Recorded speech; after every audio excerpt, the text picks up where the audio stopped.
The space around the massive flagship Eternal Harmony twisted like broken glass. Captain Taemin Kim felt his stomach drop, as reality itself seemed to bend and crack around the ship. The hyperspace jump that should have taken them safely to the Kepler station was going very, very wrong. All hands brace for emergency exit. Admiral Velnara's voice rang through the ship's communication system. Her 4 elegant arms moved quickly across the control panels, trying to pull the ship back into normal space before something terrible happened. Taemin gripped his chair as the ship shook violently. Through the viewing window, he could see space, doing impossible things. Stars stretched into long lines, then snapped back like rubber bands. Colors that had no names painted themselves across the darkness. The exotic matter core is becoming unstable, Chief Engineer Kixtal buzzed through the speakers. The insect-like alien's voice carried panic, which was very bad news. Kixtal was part of a hive mind that shared knowledge across millions of beings. If they were scared, everyone should be scared. The Eternal Harmony was the pride of the Galactic Defense Fleet. 50 kilometers long and built by the advanced Veltari Empire, it was made from living crystal that could repair itself and adapt to any situation. The ship housed over 200,000 beings from 47 different species. It was supposed to be perfect and unbreakable. Taemin had been serving as the human liaison officer for 3 years. Most of the other species saw humans as useful but primitive. They liked human creativity and the strange way humans could solve problems, but they thought human technology was rough and ugly compared to their elegant systems. "Sir, the crystal matrix is developing fractures," reported So Young Park from the engineering station. She was one of only 12 humans aboard the massive ship working in maintenance and repair. Her small hands moved over the human-built monitors that the other species tolerated but never really trusted. "How bad?" Taemin asked, though he could feel the ship's pain through the deck plates under his feet. The Eternal Harmony was alive in ways that human ships were not. When it hurt, everyone aboard could sense it. "Very bad, sir. The fractures are spreading through the entire structure. The exotic matter that holds everything together is fighting against itself." Admiral Velnara's large, dark eyes met Taemin's. Across the bridge, her species had built this ship using technology that humans barely understood. The Veltari could grow crystal structures that were stronger than any metal, powered by exotic matter that existed in several dimensions at once. But their technology demanded perfect balance and harmony. When something went wrong, it went very wrong. "We need to exit hyperspace immediately," Velnara said. Her beautiful voice stayed calm even as alarm sounds filled the bridge. "Even if the exit damages us, staying here will destroy everything." Taemin nodded. He had learned to trust the Admiral's judgment. She had been commanding ships for longer than humans had been traveling between stars. The ship lurched sideways in a direction that should not have existed. Taemin's human brain tried to process what was happening and gave up. His stomach felt like it was turning inside out while simultaneously being stretched across several light years. "Emergency exit in 3, 2, 1, now!" The Eternal Harmony tore itself out of hyperspace like a wounded animal escaping from a trap. The crystal hull screamed as reality snapped back to normal around it. But normal space brought no relief. Taemin stared in horror at the main display screen. Where there should have been one ship, he now saw dozens of pieces floating in the darkness. The Eternal Harmony had not just been damaged, it had been shattered. The largest piece still contained the main bridge and core systems, but it was only about 1/10 of the original ship. Other sections drifted slowly away from each other, some spinning, some dark and lifeless. Debris fields sparkled between the major pieces like deadly snowflakes. "Status report," Admiral Velnara said quietly. Her voice carried the weight of someone who had just watched something impossible and terrible happen. "We have 47 separate sections showing life support," Kixtal reported. 15 sections are completely dark. We're reading approximately 130,000 life signs scattered across the debris field. 130,000. That meant over 70,000 beings were either dead or dying in sections with no power, no air, no heat. Taemin felt his chest tighten. "Can we reconnect the sections?" he asked. Chief Engineer Kixtal was quiet for several long moments. When the hive mind finally spoke, the words carried the sadness of millions of shared minds. No. The crystal matrix has been broken at the fundamental level. Our technology requires perfect molecular harmony. Once shattered, it cannot be repaired. The eternal harmony is lost. No. Taemin stood up from his chair. We don't abandon ship. We don't abandon 130,000 lives. Captain Kim, Velnara said gently, you must understand. Our crystal technology is not like your human metal and circuits. When a crystal matrix breaks, it is like trying to put water back together after it has been spilled. The harmony that held the exotic matter in place is gone forever. So young Park looked up from her station. Sir, I'm reading some very strange things in the debris patterns. What kind of strange things? The way the ship broke apart, it's not random. There are patterns here, stress lines, fracture points that follow mathematical curves. It's almost like... She paused, studying her readings more carefully. It's almost like the ship broke along predictable lines. Admiral Velnara's forearms went very still. That is impossible. Crystal matrix failure is chaotic by nature. Maybe for your technology, So Young said carefully, but I'm looking at this with human engineering analysis tools. To me, this looks like a three-dimensional puzzle that's been taken apart. Taemin felt a spark of hope in his chest. He had worked with humans long enough to know that when they started seeing patterns where others saw chaos, interesting things usually happened. What are you thinking, Park? I'm thinking that maybe this ship can be put back together. Not the way it was, but differently. Kixtal's buzz rose in pitch, indicating confusion or distress. The Veltari have been building crystal ships for over 10,000 years. If there was a way to repair matrix fractures, we would know it. With respect, Chief Engineer, Taemin said, you've been building perfect ships for 10,000 years. Humans have been building ships that break and then fixing them for about 300 years. We might know different things. The bridge fell silent except for the soft humming of life support systems. Outside the viewing windows, pieces of the once great ship continued to drift slowly apart. In the distance, Taemin could see the tiny lights of emergency beacons where survivors waited for rescue. Admiral, Taemin said, I request permission to take an engineering team to examine the debris field. Captain Kim, even if you could somehow reconnect the sections, the exotic matter core is still unstable. The readings show it's getting worse. In approximately 6 hours, it will collapse completely and create a spatial anomaly that could destroy everything within several light minutes. Then we have 6 hours to figure this out. Admiral Velnara studied Taemin's face with her large, intelligent eyes.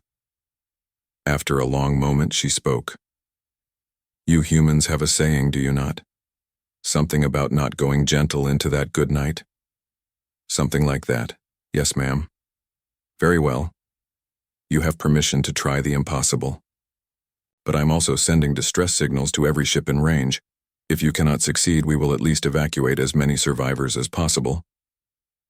Taemin bowed slightly in the human manner. Thank you, Admiral. Park, you're with me. Contact every human aboard this ship. Tell them we have work to do. As he left the bridge, Taemin heard Admiral Velnara speaking quietly to her officers in the musical Veltari language. He could not understand the words, but he recognized the tone. She was explaining to her crew why she was letting the primitive humans attempt something that advanced civilizations had already declared impossible. The corridors of the remaining ship section were filled with beings from dozens of species. Most looked stunned and lost. Many were injured. The emergency lighting cast strange shadows that made everyone look pale and frightened. Taemin made his way to the human quarters where he found the other 11 humans aboard the ship gathering. Their equipment? They were an odd group. Maintenance workers, system analysts, a physicist, and 2 cargo pilots. None of them were supposed to be heroes. Park filled us in, said Jinwoo Lee, a structural engineer who usually spent his days checking hull integrity. Are we really going to try to put this ship back together? We're going to try to save 130,000 lives, Taemin replied. Whether that means putting the ship back together or finding another way, I don't know yet. Dr. Myung-Soo Yang, their exotic matter specialist, looked up from a tablet covered with calculations. I've been studying the core readings. The good news is that the exotic matter hasn't completely destabilized. The bad news is that it's like trying to balance a stack of bowling balls on top of each other during an earthquake. Can you stabilize it? Maybe, but not with Veltari methods. Their technology is all about perfect harmony and balance. What we need is brute force containment. Hae-Jin Choi, their systems analyst, laughed grimly. So we need... The human engineering team moved through the damaged corridors of their section, like a small army preparing for battle.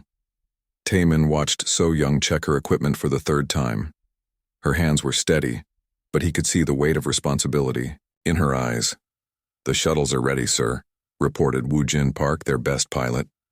His voice carried the calm confidence that came from years of flying in dangerous conditions. "But I have to tell you, some of those debris pieces are spinning pretty fast. Getting close enough to dock is going to be interesting." "Define interesting," Jin-Woo said as he sealed his environmental suit.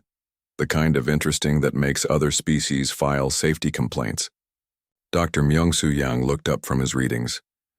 "I've been studying the exotic matter signatures from each section. The core split into 7 primary fragments, but they're still connected somehow. It's like the ship's heart was torn apart, but the pieces are still trying to beat together." Hae-Jin finished downloading data from the ship's computers onto portable units. "I've got the original blueprints and system specifications. The Veltari were very thorough in their documentation. Maybe too thorough.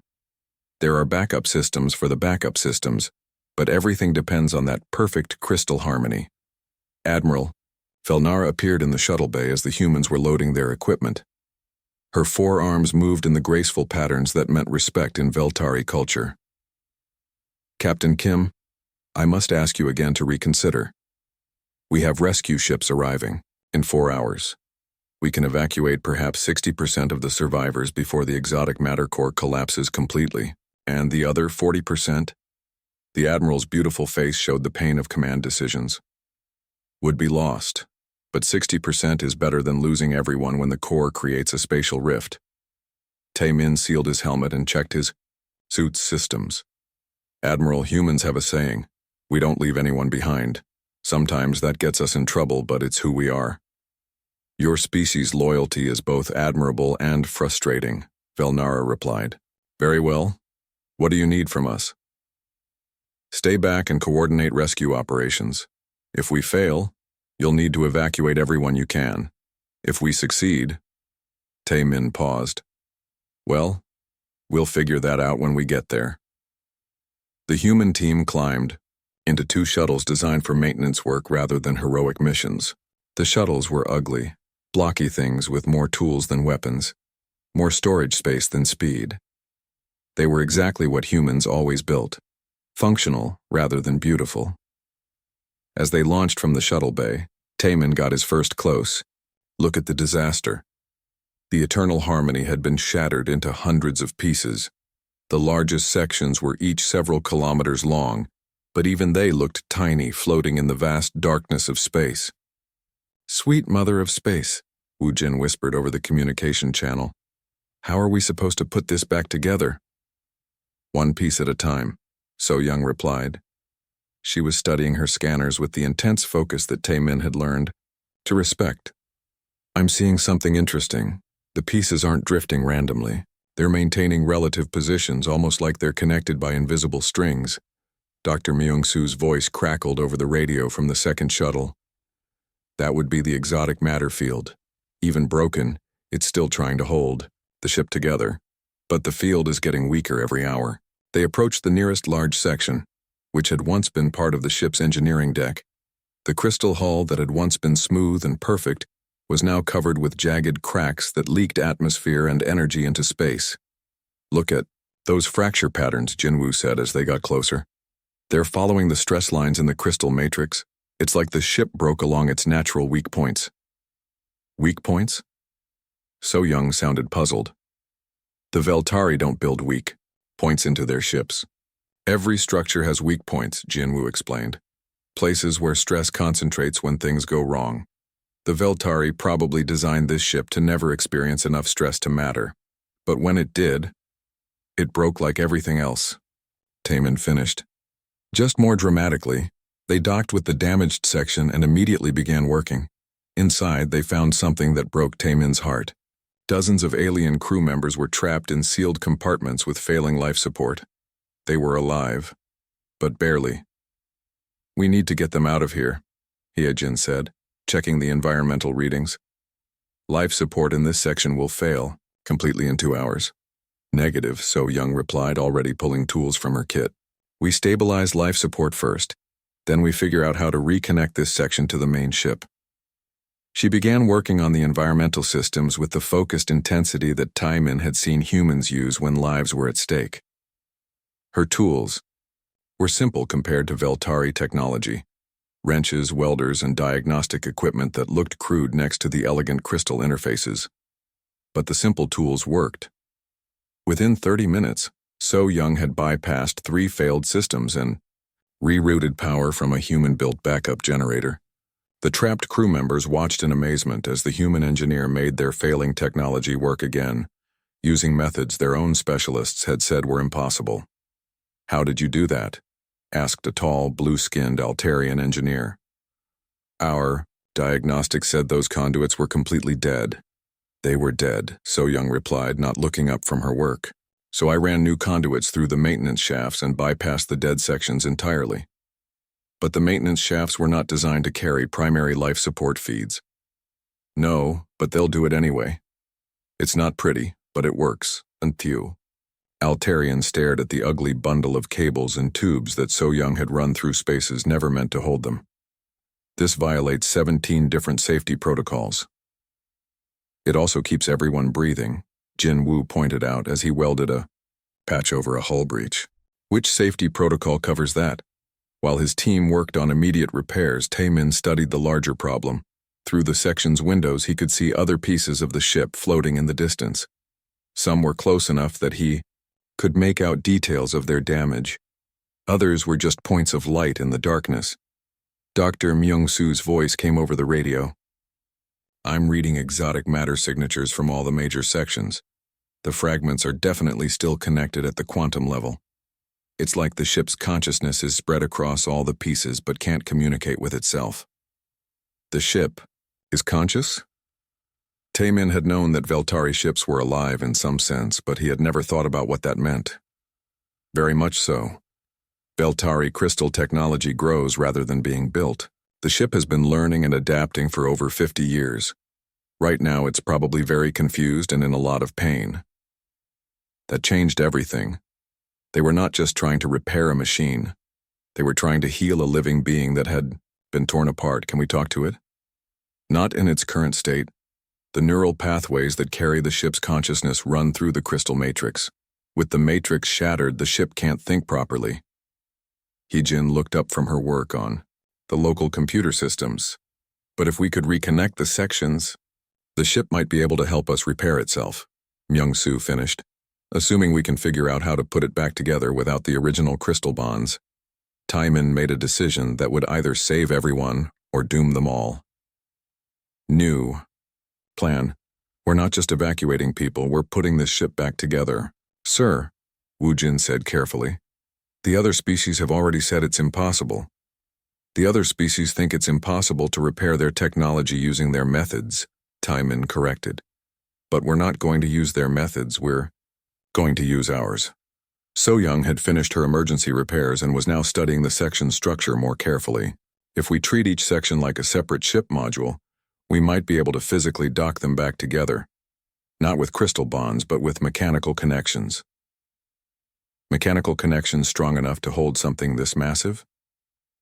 "Humans have been building big things out of smaller pieces for thousands of years.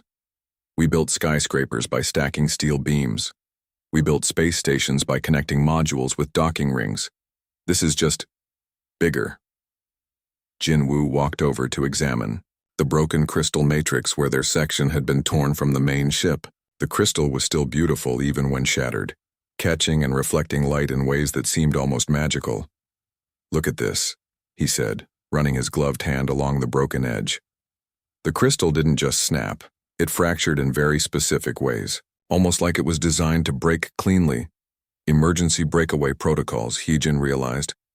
The ship was designed to separate into sections if necessary. The problem is that it was never designed to go back together again. Dr. Myung-soo was quiet for several minutes, running calculations on his portable computer. Finally, he looked up with an expression that was equal parts excitement and terror. "I think we can do this," he said slowly. "Not the way the Veltari would do it, but the way humans do everything. Rough, ugly, and functional." "Explain." "The exotic matter core is like a heart that's been cut into pieces.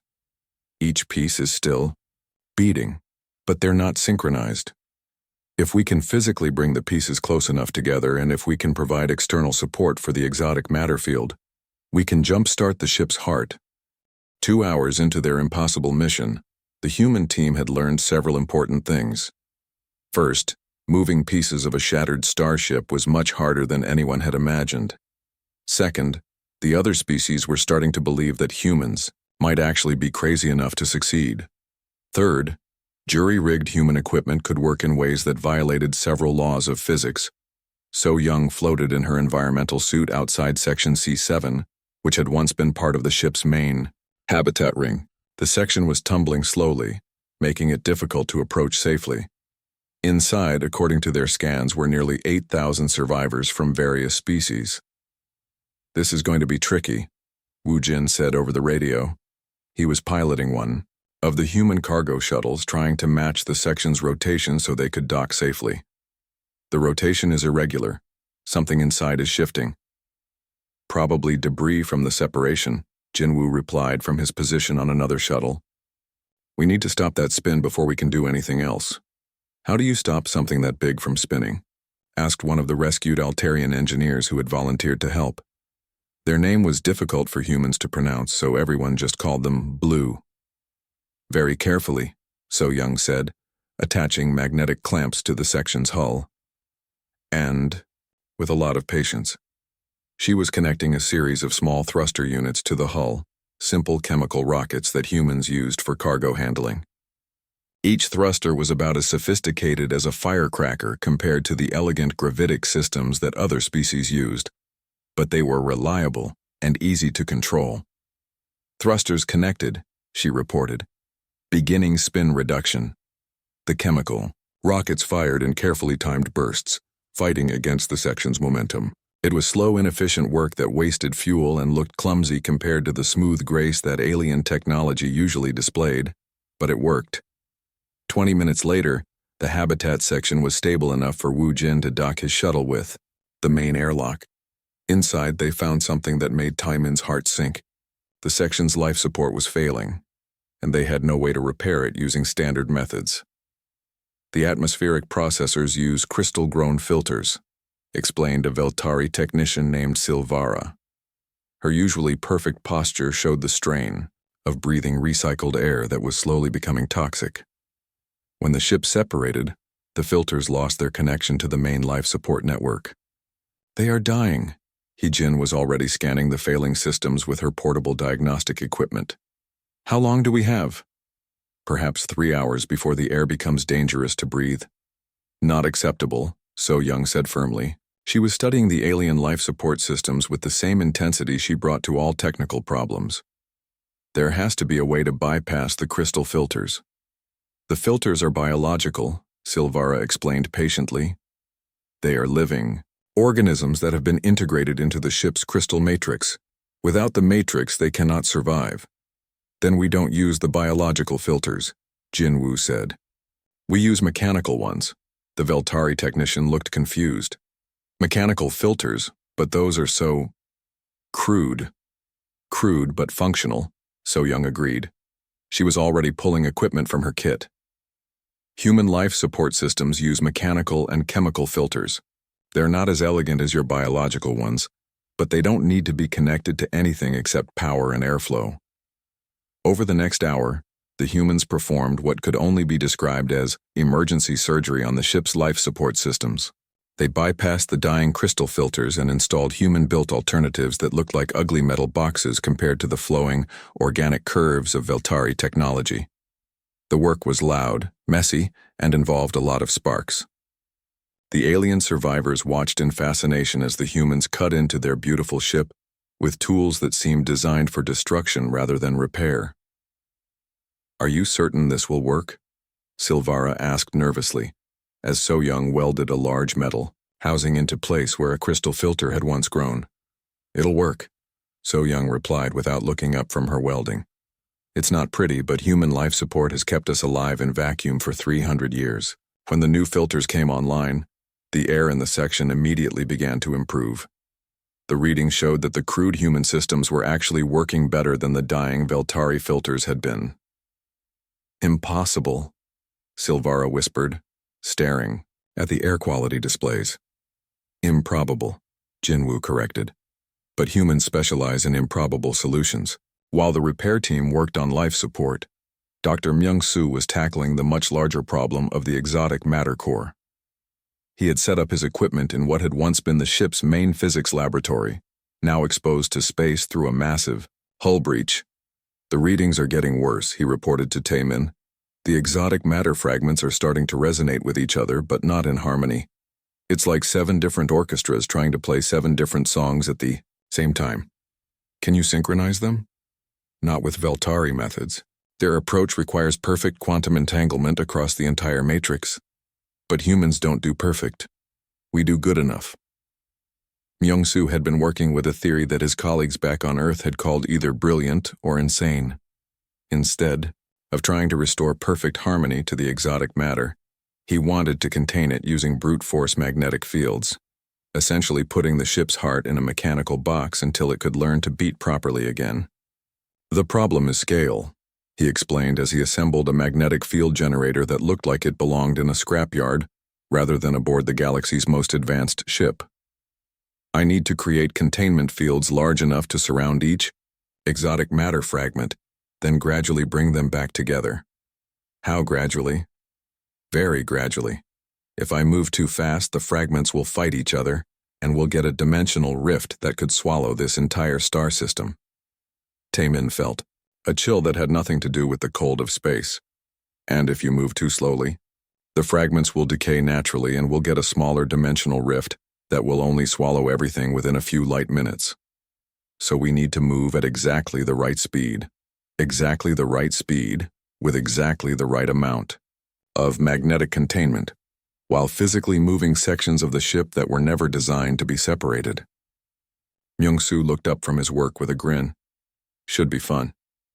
Meanwhile, Hee-jin was discovering something unexpected in the ship's computer systems. Even separated, the various sections were still trying to communicate with each other through quantum entanglement networks built into the crystal matrix. "It's like the ship is trying to talk to itself," she explained to Taemin over the radio. "Each section has part of the ship's memory and intelligence, but none of them have the complete picture. Can we help them communicate?" "Maybe. Human-computer networks use different principles than Veltari consciousness-based systems. We use redundant pathways and error correction. If I can set up relay stations between the sections..." "Do it." Hee-jin began the delicate work of installing human-built communication equipment that could bridge the gap between the ship's scattered intelligence. It was like performing brain surgery on a patient whose brain had been scattered across several different rooms. The work was dangerous, technically challenging, and completely insane by the standards of every advanced civilization in the galaxy. It was also exactly the kind of work that humans had been doing since they first started building things that were too big and too complicated for any reasonable person to attempt. 3 hours into the mission, they achieved their first major success.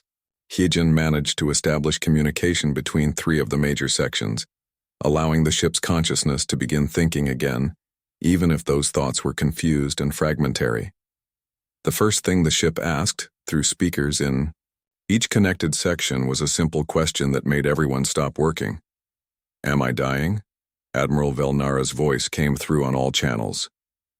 "Eternal harmony. We are working to help you. Can you tell us how you feel?" "Broken," the ship replied in its musical artificial voice.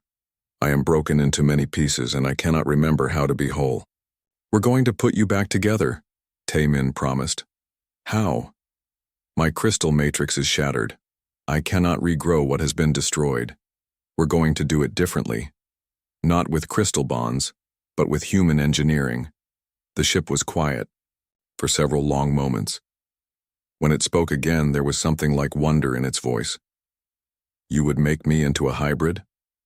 Part Veltari consciousness and part human structure? If you're willing. I have never been anything but Veltari crystal. I do not know how to be anything else. So Young looked up from her work, sweat beading on her forehead inside her helmet. You don't have to know how. We'll figure it out together. As we go. That's what humans do. That sounds... The ship paused. Frightening. Yeah, Jinwoo said with a laugh. That sounds about right. Most of the best human engineering starts with someone saying, "This is probably a terrible idea, but let's try it anyway." Dr. Myung-soo's voice interrupted the conversation. I hate to break up this touching moment, but we have a problem. The exotic matter resonance is getting stronger. We have maybe 3 more hours before something very bad happens. Define very bad, Taemin said, though he suspected he already knew. The kind of very bad that makes spatial rifts look like minor. The emergency meeting took place in the largest intact section of the ship, where representatives from 37 different species gathered around a hastily assembled conference table. The air still smelled of welding fumes and human coffee, which several aliens found either fascinating or disgusting. Taemin stood at the front of the room looking at faces, tentacles, and sensory organs from across the galaxy. Some of these beings had technologies that humans could barely understand. Others had been traveling between stars since before humans had discovered fire. All of them were trapped together on a dying ship, and all of them were looking at him for answers. Ladies, gentlemen, and honored beings, he began. We have 2 hours and 43 minutes to save this ship and everyone on it. A ripple of concerned sounds moved through the gathered aliens. The Veltari spoke in musical tones. The hive mind buzzed in complex harmonies, and the Altarians made clicks and whistles that served as their language. The exotic matter core will collapse completely in less than 3 hours, Dr. Myung-soo explained, standing beside a holographic display that showed the ship's scattered sections. When it does, it will create a spatial anomaly that will destroy everything within approximately 4 light minutes. Then we evacuate, said Commander Zexthul of the Reptilian Defense Corps. The rescue ships can take perhaps half of us to safety. And abandon the rest? Taemin asked. Better to save some than to lose all, Zexthul replied logically. Humans don't think that way, So Young said from where she was working on a portable computer. We save everyone, or we die trying. That is an admirable sentiment, said Engineer Kixtal, but it does not change the laws of physics. No, Jinwoo agreed, but it changes how we apply them. He activated the holographic display, showing the scattered sections of the ship with lines connecting them like a 3-dimensional connect-the-dots puzzle. Every other species is looking at this as a repair problem. How do we fix what's broken? But humans see this as a construction problem. How do we build something new from what we have? The display changed, showing the sections connected not by elegant crystal bonds but by mechanical structures that looked crude and functional. Docking clamps? Asked a crystalline engineer, whose name was an unpronounceable series of harmonic tones. You want to hold together a 50-kilometer ship with docking clamps? Big docking clamps, So Young corrected. Really, really big docking clamps. Dr. Myung-soo took over the presentation. The key is the exotic matter core. We can't restore the original crystal matrix, but we can create external containment that will hold the exotic matter fragments in the right relationship to each other. Using magnetic fields, Kixtal buzzed skeptically. Using really, really strong magnetic fields, Myung-soo confirmed. Strong enough to contain and direct exotic matter. That would require enormous amounts of power, objected a floating gas giant. Dweller whose species communicated through changes in their translucent body color, which we'll get from the ship's power systems once we reconnect them, Hyojin said. Human electrical engineering is very good at moving lots of power through ugly but functional cables. The room erupted in discussions as the various species debated the plan in their own languages. Taemin could see doubt, hope, fear, and fascination in the alien faces around him. "This plan is insane," Commander Zexthul said finally. "Yes," Taman agreed. "But it's the kind of insane that humans are good at." Admiral Velnara had been quiet during the presentation, but now she stood gracefully on her four legs. "I have been thinking about human engineering methods since this crisis began. Your species builds things that are designed to break and be repaired. Our technology is designed to never break, but cannot be repaired when it does." "That's a fair assessment," Jinwoo said. "Perhaps," the Admiral continued, "there is wisdom in building things that can survive being broken." The ship's voice suddenly filled the room through the communication systems. "I would like to try," the Eternal Harmony said. "I have been listening to your discussions, and I find the human approach interesting. You understand that this would change you fundamentally?" Velnara asked gently. "You would no longer be purely Veltari crystal. You would become something new." "I am already something new," the ship replied. "I am broken. Perhaps being broken and repaired is better than being broken and abandoned." That settled it. Within minutes, beings from dozens of species were volunteering to help with the human plan. Engineers who had spent centuries working with perfect technology began learning how to use welders, magnetic clamps, and other primitive human tools. The next 2 hours became a masterclass in controlled chaos. Human cargo shuttles, designed for moving containers between ships, were repurposed to tow sections of Starship that massed millions of tons. Aliens who had never seen a manual wrench learned how to operate human construction equipment. So Young found herself teaching a class in human engineering principles to a group of engineers from 7 different species. "Rule 1, she explained while demonstrating how to use a fusion welder. "If it's broken, fix it. If you can't fix it, bypass it. If you can't bypass it, rebuild it differently." "Rule 2, Jinwoo added. "Redundancy is your friend. 1 backup system might fail. 2 backup systems might fail. 5 backup systems probably won't all fail at the same time."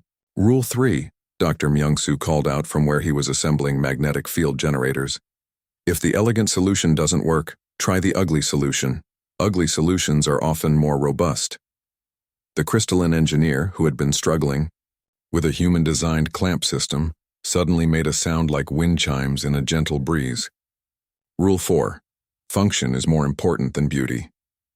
"Now you're getting it," So Young said with approval. The most challenging part of the operation was moving the sections close enough together to connect them. Each piece of the ship was massive, and they were scattered across several thousand kilometers of space. Worse, they had to be positioned precisely or the mechanical connections would fail under stress. Wu Jin was piloting the lead cargo shuttle, towing the engineering section that contained most of the ship's manufacturing capabilities. Behind him, 3 other human shuttles and 2 alien rescue craft were helping to guide the massive piece of ship through space. "This is like trying to parallel park a skyscraper," he muttered as he made tiny adjustments to the towing cables. "A skyscraper that masses more than some moons," added his co-pilot, a young human named Sung-ho who had been working in the ship's hydroponics bay until the crisis began. In another section, a mixed team of humans and aliens was working to prepare connection points. The elegant crystal surfaces had to be modified to accept crude mechanical docking systems, which required cutting into the hull with tools that made most aliens very nervous. "I feel like we are performing surgery with hammers," complained a delicate, butterfly-like being from the Gossamer Collective. "Sometimes surgery with hammers is exactly what you need," replied Mi-kyung Lim, a human materials scientist who had arrived with the first wave of rescue ships. "The trick is knowing where to hit and how hard." As the sections slowly came together, something wonderful and terrifying began to happen. The ship's consciousness, spread across the connected sections, began to understand what the humans were doing. "I can feel the new connections," the Eternal Harmony said with wonder in its artificial voice. "They are not like my crystal bonds. They are stronger in some ways, more flexible." "How do they feel?" Hee-jin asked as she worked on integrating the ship's neural networks with human computer systems. "Strange, like wearing clothes made of metal instead of silk. Heavier, but also more protective." Dr. Myung-soo was sweating inside his environmental suit as he made final adjustments to the exotic matter containment system. Exotic matter resonance is approaching critical levels. We need to complete the core reconnection in the next 20 minutes or we're all going to become very small particles of superheated plasma. No pressure, Jin-woo muttered as he guided the final major section into position. The last connection was the most dangerous. The section containing the largest fragment of the exotic matter core had to be docked precisely with the main hull, while magnetic containment fields held the unstable matter in place. One mistake would destroy everything they had worked to save. Approaching final docking position, Woo-jin reported. His voice was steady, but Taemin could hear the strain underneath. Relative velocity is 0.003 meters per second. Magnetic containment fields are holding, Myung-soo said. Exotic matter resonance is increasing but still within tolerance. All sections report ready for final connection, Hee-jin announced. Taemin looked around the command center they had set up in the hastily repaired bridge. Humans and aliens worked side by side at stations that mixed elegant alien technology with crude human equipment. It should have been a disaster, but somehow it was working. Final connection in 10 seconds, Woo-jin announced. The room fell silent except for the humming of machinery and the quiet breathing of dozens of different species. 5, 4, 3, 2, 1. Contact. The ship shuddered as the final section locked into place with mechanical clamps and magnetic couplers. For a moment, nothing happened. Then, slowly, lights began coming on throughout the ship as power flowed through the 3 weeks after the impossible repair, Taemin stood in what had once been the Eternal Harmony's perfect crystal engineering bay. Now it was a fascinating mixture of flowing Veltari architecture and functional human machinery. Cables and conduits ran alongside crystal formations that pulsed with gentle light. It should have looked terrible, but somehow it was beautiful in its own way. The modifications are working better than anyone expected, So Young reported as she finished her daily inspection of the hybrid systems. In fact, they're working so well that other ships are requesting similar upgrades. Taemin smiled as he read the reports on his tablet. The Resilient Harmony had not just survived its transformation, it had become the most efficient ship in the fleet. The combination of Veltari consciousness and human redundancy had created something that was greater than either technology alone. Captain Kim, Admiral Velnara said as she entered the engineering bay, "We have received a priority message from the Galactic Council. They want to see you immediately." Am I in trouble for violating 47 safety protocols? Quite the opposite. They want to understand how human engineering methods were able to accomplish what our most advanced civilizations declared impossible. The meeting with the Galactic Council took place aboard the Council Station, a magnificent structure that orbited the galactic core. Representatives from hundreds of species gathered in the Great Chamber to hear the story of the Resilient Harmony. Taemin found himself standing at the center of the chamber, looking up at beings who had been traveling between stars since before his species had invented the wheel. It should have been intimidating, but after 3 weeks of teaching aliens how to use welding torches, very little seemed intimidating anymore. "Honored Captain Kim," spoke the council speaker, a being of pure energy who communicated through controlled light patterns. "Please explain how your species was able to repair a Veltari crystal ship." "We didn't repair it," Taemin said simply. "We rebuilt it." "Explain the difference." Taemin activated the holographic display that showed the ship's transformation. Repairing would have meant restoring the original crystal matrix. Since that was impossible, we created new connections using human engineering principles. The display showed the mechanical linkages, redundant power systems, and backup networks that now held the ship together. To most of the council members, it looked crude and primitive compared to the elegant original design.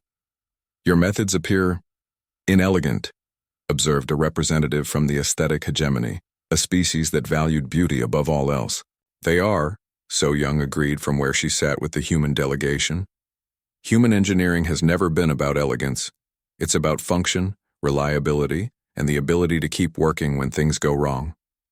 Dr. Myung-soo stood and added, The exotic matter containment system we installed is completely different from Veltari technology. Where they used quantum harmony, we use brute force magnetic fields. It's like the difference between a ballet dancer and a weightlifter. Both can be effective just in different ways. But why does it work better? Asked a hive mind representative whose question carried the curiosity of millions of linked minds. Jinwoo grinned. Because human systems are designed to fail safely. When something breaks, other systems take over automatically. Veltari technology is more efficient when everything works perfectly, but human technology is more robust when things go wrong. The council speaker's light pattern shifted to indicate deep thought. You are suggesting that there is value in building systems that expect failure? We're suggesting that failure is inevitable, Heejin said. The question is, what you do when it happens. Do you give up because your perfect system is no longer perfect? Or do you patch it up and keep going? Admiral Velnara had been quiet during the presentation, but now she stood with graceful dignity. Honored Council, I have commanded the Resilient Harmony for 3 weeks since its reconstruction. I can confirm that the ship is not only functional but superior to its original configuration in many ways. Explain. The ship now has 17 independent life support systems instead of one integrated system. If any section is damaged, the others continue to function. The power grid has over 200 redundant pathways. Most importantly, the ship's consciousness has learned to think in new ways. As if summoned by her words, the Resilient Harmony's voice filled the council chamber. Honored beings, I would like to speak for myself. The chamber fell silent. Ship consciousness were not uncommon in the galaxy, but for one to address the council directly was unprecedented. I was born as a Veltari crystal ship, designed for perfection and harmony. When I was broken, I believed my existence was over. But the humans taught me that being broken does not mean being worthless. They showed me that scars can be beautiful, and patches can be stronger than the original material. The ship paused, and when it continued, there was something like wonder in its artificial voice. I am no longer perfect, but I am more alive than I have ever been. My human systems allow me to adapt and grow in ways that perfect crystal never could. I have learned to value resilience over perfection, function over beauty. And your performance? Asked the council speaker. I am faster, more efficient, and more capable than I was before my reconstruction. My hybrid systems allow me to process information and make decisions more quickly. My redundant networks mean that I can continue to function even if large sections of me are damaged or destroyed. A wave of surprised communications rippled through the council chamber. The beings who had initially been skeptical of human methods were beginning to understand that something significant had happened. There is more, Admiral Velnara said. The reconstruction techniques used on the Resilient Harmony have applications far beyond ship repair. We have begun incorporating human redundancy principles into station construction, planetary defense systems, and even our communication networks. Commander Dong Hyun Kang, who had arrived with the human engineering reinforcements, stood to address the council. Honored beings, humans would like to offer our engineering assistance to any species that wants to learn these methods. We're not trying to replace your technology. We're offering to make it more robust. You would share this knowledge freely? Asked a representative from the Trade Federation. Of course, Taemin said. Humans believe that knowledge should be shared, especially when it can save lives. The council speaker's light pattern shifted through several cycles of communication before settling into what Taemin had learned was the pattern for formal decisions. The Galactic Council recognizes the value of human engineering methods and formally requests the establishment of a human engineering corps to assist member species in implementing resilience-based technologies. The chamber erupted in approval sounds from dozens of species. Taemin felt a surge of pride, not just for humanity but for all the beings who had worked together to save the Resilient Harmony. 2 months later, Taemin stood on the bridge of his new command, the Human Engineering Corps Flagship Indomitable Spirit. The ship was a joint construction project between humans and 7 other species, incorporating the best aspects of multiple technologies. Admiral Kim, So Young said from her position as Chief Engineering Officer, we're receiving a Distress call from the Centauri system. A crystalline habitat dome has suffered structural failure. Time to impact? 6 hours until total collapse. Approximately 2 million inhabitants. Taman looked around his bridge crew, which now included beings from 12 different species, all trained in human engineering methods. His first officer was Silvara, the Veltari technician who had learned to weld. His navigation officer was Blue, the Altarian who had discovered a talent for human-style improvisation. Set course for Centauri, he ordered, and send a message ahead. Tell them the Human Engineering Corps is on the way. Sir, Blue said with what might have been amusement in their alien voice, should I mention that we're planning to fix their aim? Dome using methods that violate most known engineering principles? No, Taman replied with a grin. Let's surprise them. As the indomitable spirit jumped to hyperspace, its hybrid systems humming with robust efficiency, Taman reflected on how much had changed. Humans were no longer seen as primitive allies with useful but crude technology. They were recognized as the galaxy's specialists in making the impossible work. Throughout the galaxy, ships and stations were being retrofitted with human sections, ugly functional areas that kept critical systems running when everything else failed. The phrase "human it up" had become standard terminology in engineering circles, meaning to solve a problem through determination and creative thinking rather than elegant theory. But the most important change was in how different species worked together.